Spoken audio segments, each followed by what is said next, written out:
Assalamualaikum warahmatullahi wabarakatuh. Kembali lagi dengan saya di channel Safri Fari. Dengan saya yaitu Muhammad Safri Fari. Di sini saya akan menjelaskan tentang pengukuran ranah afektif. Pengukuran ranah afektif mencangkup penilaian watak perilaku seperti yang pertama itu sikap, yang kedua minat, konsep diri, nilai, dan moral. Oke, sedangkan dalam evaluasi merupakan suatu proses yang sistematis untuk menentukan atau membuat keputusan sampai sejauh mana tujuan-tujuan pengajaran telah dicapai oleh siswa. Nah, jadi evaluasi dalam pengukuran non afektif itu adalah pengukuran atau merupakan proses sistematis dalam penilaian seperti sikap, waktu, konsep diri, nilai, dan moral. Nah, dalam ranah afektif tidak dapat diukur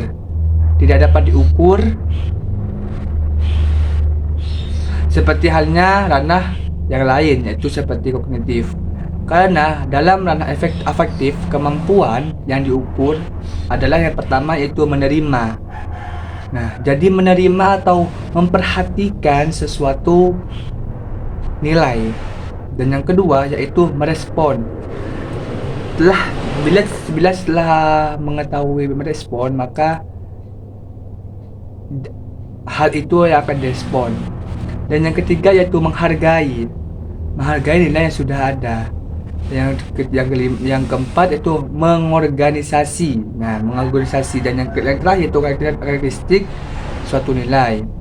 Seperti contohnya mengamati tingkah laku siswa selama mengikuti proses belajar mengajar berlangsung. Dalam teknik atau instrumen yang dapat digunakan untuk mengukur afektif peserta didik dengan cara yang pertama itu observasi, pengamatan. Nah, untuk mengukur dalam ranah afektif untuk peserta didik itu yang pertama tuh mengamati. Nah, kita harus mengamati. Dan yang kedua tuh mewawancarai. Nah, setelah kita mengamati, kita baru akan mewawancarai. Setelah itu adalah kuesioner. Kita membuat angket. Dan yang terakhir yaitu skala sikap. Nah, bagaimana sikap tersebut.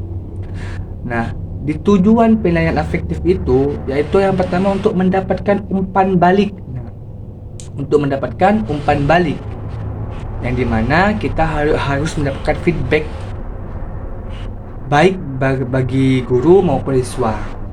Dan yang kedua itu sebagai dasar untuk memperbaiki proses belajar mengajar dan mengadakan program perbaikan seperti remedial.